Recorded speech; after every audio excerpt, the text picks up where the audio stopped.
Inverse variation. Let's first look at direct variation. If y varies directly with x, then y equals k times x, where k is some constant. So indirect variation, we have if y varies indirectly with x, then y equals k divided by x, again where k is some constant. So let's look at an example.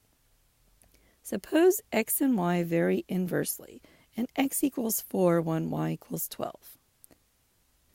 What function models the inverse variation? Well, to determine this, first write the general equation. So y equals k over x. Then we'll substitute in the values for x and y. 12 equals k over 4. Solve for k. So we're going to multiply both sides by 4 and get k equals 48. So our equation is y equals 48 over x. Okay, now let's graph the function. I'm going to create a table of x and y values. Okay, when x is 1, y is equal to 48 over 1, which is 48. When x is 2, y is 48 over 2, or 24. When x is 3, y is 48 divided by 3, which is 16. When when x is 4, y is 48 over 4, which is 12. Okay, when x is 6, y is equal to 48 over 6, which is 8. When x is 8, y is equal to 48 over 8, which is 6. When x is 12, y is equal to 48 over 12, which is 4.